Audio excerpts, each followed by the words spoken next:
This is Hidden Killers with Tony Brewski. It's never a great idea to start having relations with the inmates that you're watching if you happen to be at a corrections facility. Would you agree with that, Carol? Yeah, I 100%. I'm behind that. Yeah. Nothing good ever comes of starting a relationship when you're a nurse and he's a prisoner, or you could be security. You could be a guard. Yeah. It's never going to end well, ever, ever, ever.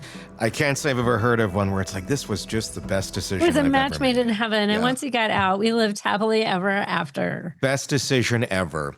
One-time Jefferson City Correctional Center nurse who carried on an illicit affair with a convicted killer has been sentenced to 12 years in prison after entering an Elford plea in the 2018 Antifreeze poisoning death of her husband.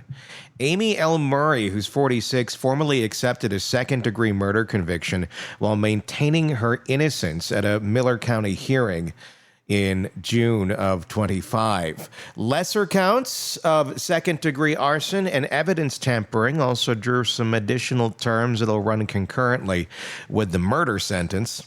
Here's what happened. Firefighters discovered 37-year-old Joshua Murray's body in the master bedroom of the couple's burning Iberia home on December 11th of 2018. Medical examiner determined he had died before the blaze. It's kind of important.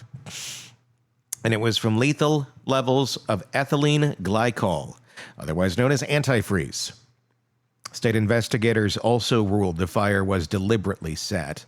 Detectives soon learned Murray was romantically involved with Eugene Claypool. Oh, Eugene. I just knew it was going to be Eugene. Especially that Eugene Claypool. You knew it was him. No, I don't know. Didn't you think it was Eugene, Carol? Well, Eugene Claypool, the murderer, he's going to make a great boyfriend. God. Eugene. So he's the inmate serving life for the 2001 murder. Recorded prison phone calls captured the nurse talking about divorcing her husband and, after the fire, telling Claypool her spouse was now, as you like to say in code word, out of the picture. Because nobody can read into that. Because that's how you describe someone when they die in your home of a fire. They're out of the picture. They tragically died. They're out of the picture. Yeah. So now they could marry. Like, what part of you would be ever saying this is a good idea? I love this guy so much. I'm going to kill my husband and I'm going to marry the guy who murdered someone and is in for life. What do you think their wedding colors are going to be? Orange. If they had a fish and a meat option, what would they pick? Probably something that comes from the prison cafeteria. I'm going to go with tilapia. They seem like tilapia people. Or swahi, whatever the cheapest fish is of the moment. I think it's going to be something like goulash is what will be served. Probably. Goulash with yesterday's fish. Exactly. Fish goulash. I don't know what they serve in prison, but sounds like goulash might be cheap and they might have that. Yeah. Prosecutors initially charged Murray with first-degree murder, armed criminal action, arson, and evidence tampering, along with separate sexual abuse counts tied to her relationship with Claypool. Those abuse charges remain pending in Cole County and are set for July 21st for a hearing.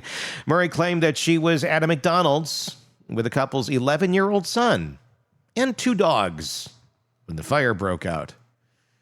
But investigators found a fresh sandwich sitting untouched on the kitchen counter. Like McDonald's sandwich?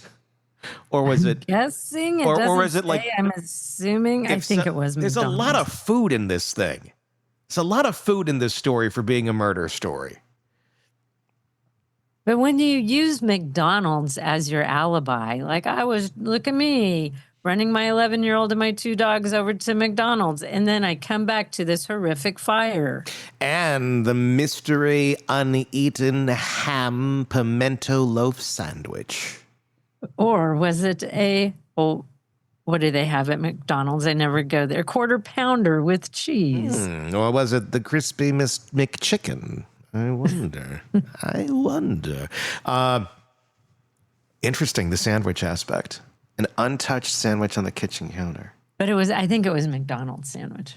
I don't know. I think it might actually mean like somebody made a sandwich. So why would you have a sandwich sitting here if you went to McDonald's? Yeah, that could be too. And she's a nurse. So she kills her husband before, but never thinks they'll do an autopsy and realize he did not inhale any smoke. Yeah. Like she's just like, this'll throw him. She's not the nurse you want. You know, I know a guy who is a fire investigator. So he goes into the locations after the fire. Yeah. And I'm like, is it pretty easy sometimes to tell? And he goes, it is so easy sometimes to tell that a fire was intentionally set. Yeah. And these guys are good at what they do. And to me, her thinking that she could get away with that and then say something like, well, my husband's out of the picture. Let's get married, honey.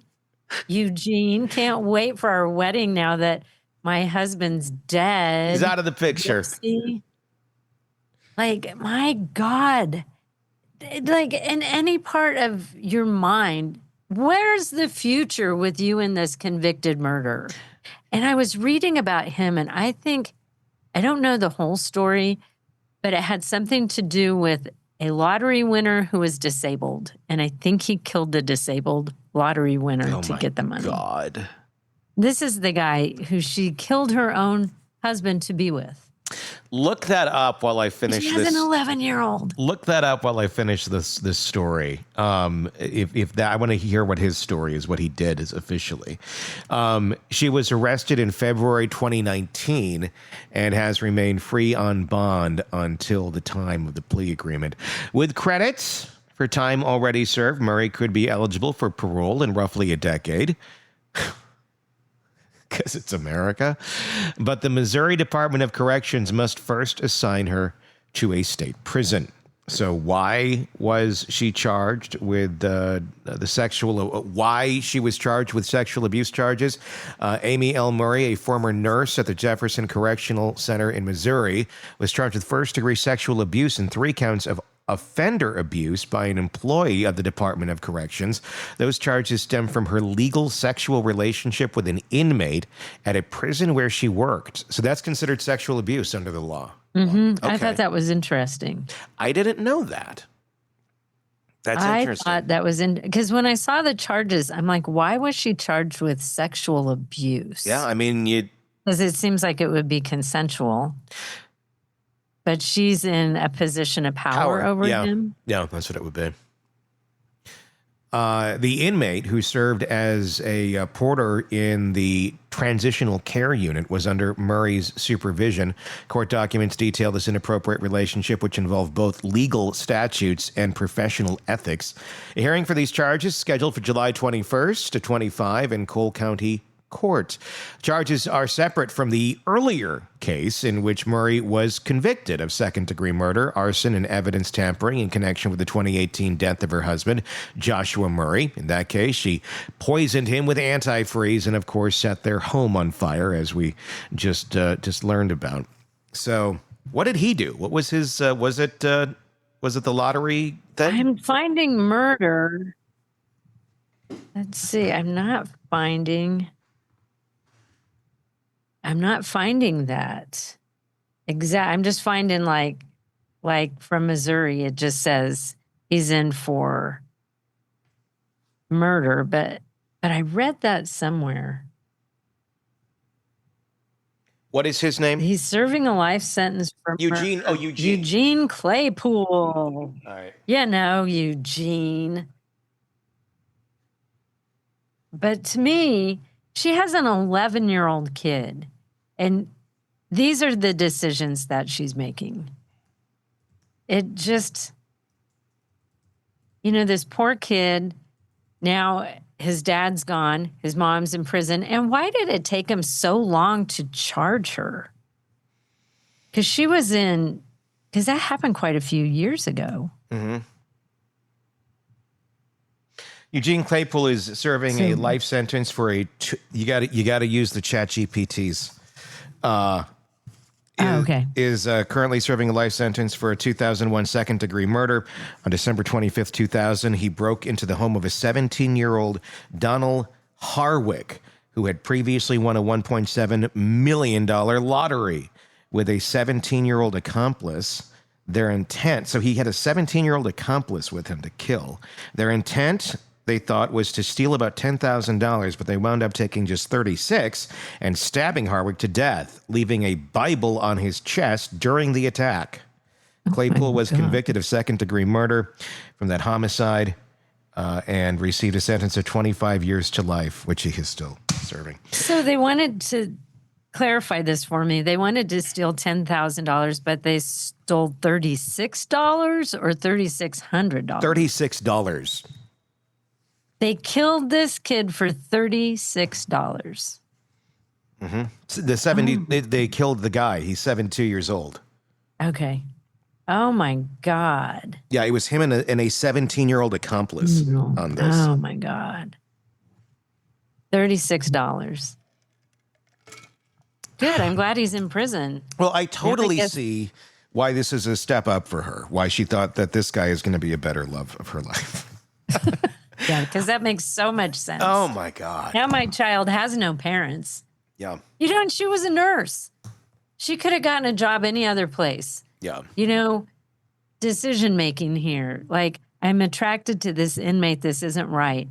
I think I'll go work at the local hospital. Well, could she? I mean, look, being a nurse at a prison is not, that's not like a sought after position. I mean, that might be like, I'm taking this because the other ones don't think I'm good enough to work with, you know, the But if she's people. Got a nursing degree, it seems like she could find another job. Well, it makes you wonder. And be a mother, you know, and get divorced like regular people do every day. It's two thoughts. And that's why they can't. That's why she was there. Yeah. So, well, she knows the system a little bit now that she's going to be, you know, another part of it. So I'm sure she'll be a model prisoner. She can write letters. Craving non-stop true crime updates? Press subscribe now and get the latest cases, analysis, and expert commentary delivered straight to your feed. Only from the Hidden Killers podcast and True Crime Today.